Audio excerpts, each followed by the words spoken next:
Selamat datang para pemirsa, di channel Kalagondang. Alur film Angling Dharma kali ini kita lanjutkan dari kisah sebelumnya. Setelah peristiwa Pati Obong waktu itu, Angling Dharma kini memutuskan untuk pergi berkelana mengelilingi jagat Nusantara. Tahta kepemimpinan Malwapati sementara waktu diserahkan kepada Patih Batik Madrin.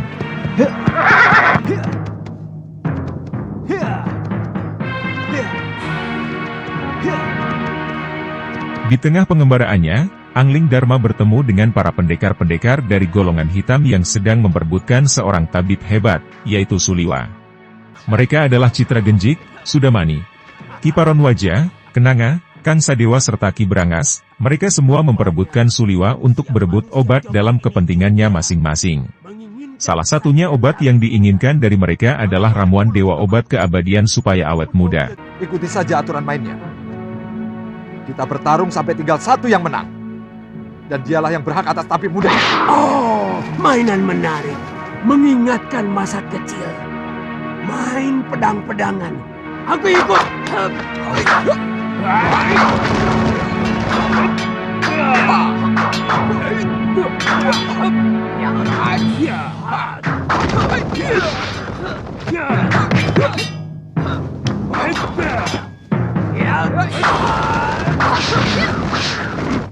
Angling Dharma pun berniat menyelamatkan Suliwa dari tangan-tangan busuk para pendekar tersebut. Dengan cara melawan satu persatu dari mereka, dengan sebuah ajian pamungkas Sang Prabu yang sangat dahsyat, yaitu ajian Dasendriya. Ajian ini mampu meniru dengan sempurna semua gerakan jurus lawan-lawannya. Dan untuk menghadapi manusia-manusia busuk seperti kalian, setengah dari ilmuku masih terlalu lebih.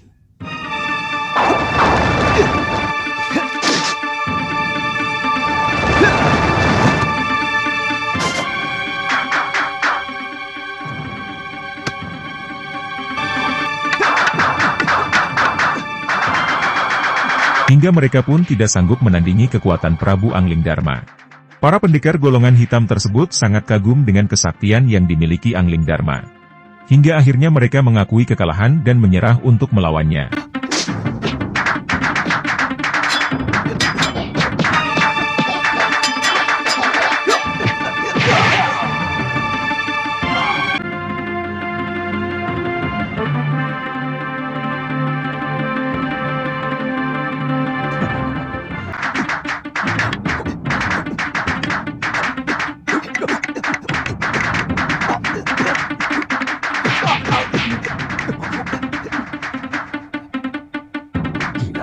Dia benar-benar bisa memainkan jurus-jurus ciptaanku sendiri. Benar-benar iblis. Di satu sisi, ketika Kenanga mencoba membawa lari Suliwa, dengan kecepatan kilat Angling Dharma pun langsung menghentikannya.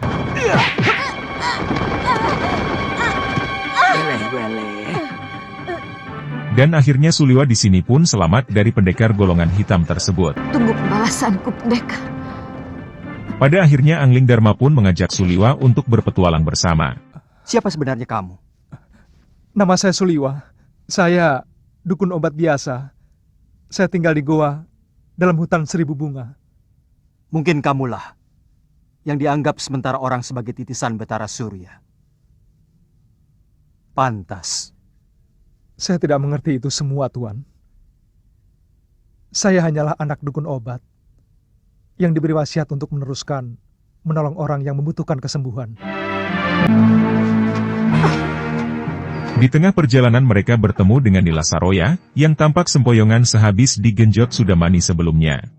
Kini Nila yang terluka parah, dan akhirnya dibawalah ia ke tempat gurunya Mahasura, di mana tempat sewaktu Angling Dharma berlatih ilmu kanuragan saat muda dulu, yaitu Padepokan Sugaluh.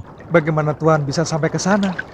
Aku pernah menolong istrinya yang hampir tenggelam di sungai Sugaluh ini. Waktu berburu. Sejak itu kami bersahabat dengan Sang Empu. Kedatangan Angling Dharma pun disambut dengan senang hati di Padepokan Sugaluh. Dan Nila Saroya akhirnya dirawat oleh tabib Suliwa di Padepokan tersebut, dan Suliwa pun pertama kalinya akan berlatih ilmu kanurgan di perguruan Sugaluh itu. Maaf, siapa dia, Gusti? Saya menemukan wanita ini dalam keadaan terluka tubuhnya. Tapi saya yakin, yang lebih berat adalah luka batinnya. Dan pemuda ini adalah murid saya, yang saya ingin titipkan kepada guru.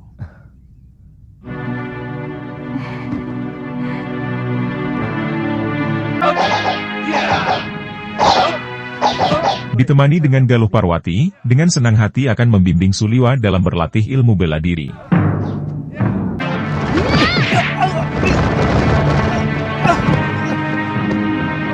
Kenapa kakak tidak menangkis? Nini kan tidak menyuruh saya untuk menangkis. Jangan bodoh. Siapapun akan menangkis kalau diserang. Saya memang belum pernah diserang orang.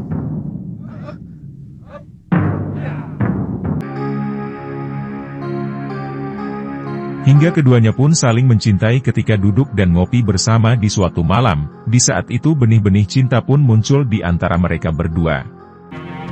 Itu dia, pendekar yang telah mengalahkan aku. Sementara itu, setelah Angling Dharma menitipkan Suliwa dan Nila ke Empu Mahasura, kini Sang Prabu pun meneruskan perjalanannya untuk mengembara.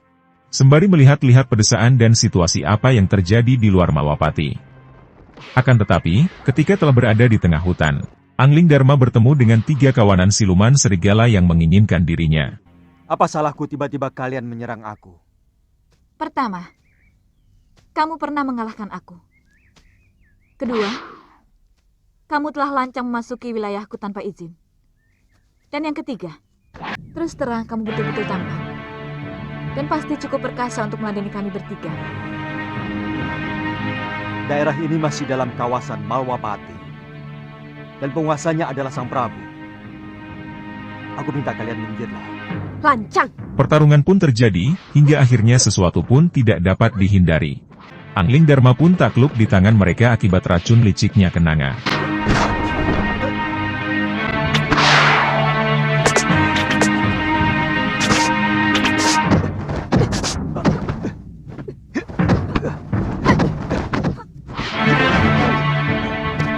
Hingga akhirnya Angling Dharma dibawa ke sebuah goa, tempat kediaman mereka bersemayam.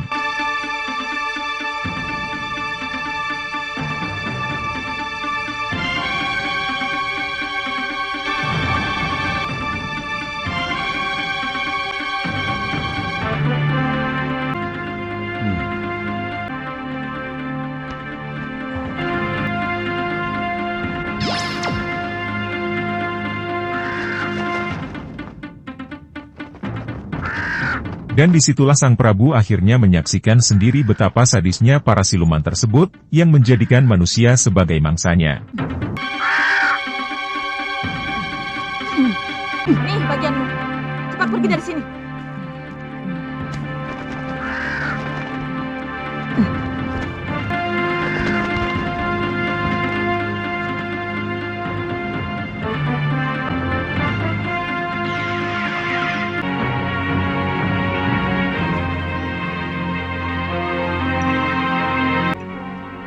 Lihat, ini potongan hati yang aku berikan pada burung gagak jelek tadi.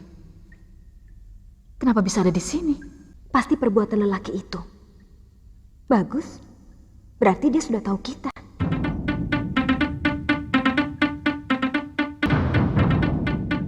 Dan di dalam gua tersebut, pertarungan pun terjadi lagi.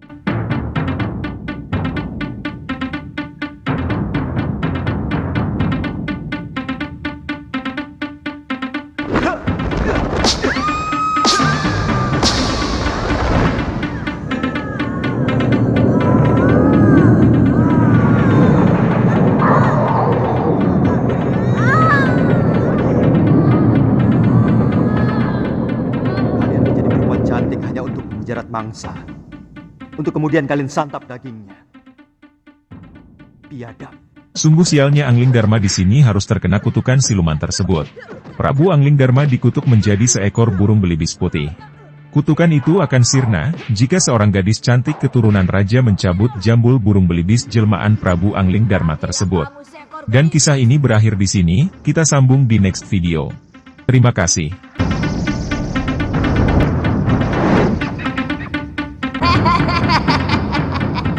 Kamu telah mempermalukan kami. Rasakan kutukanku. Selamanya kamu akan menjadi burung belibis yang kebingungan.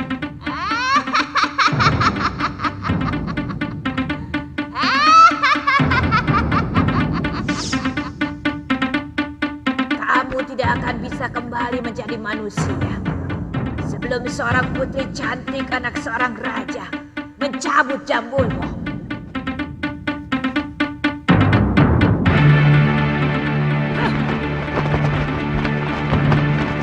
Benar-benar menyebalkan. Kita harus bertapa lagi untuk bisa menyerupa sebagai gadis cantik. Dia benar-benar pendekar yang lindungi, Bunda Dewi. Kalau kita tidak segera bertapa, maka kemungkinan kita tidak bisa lagi merubah wujud kita.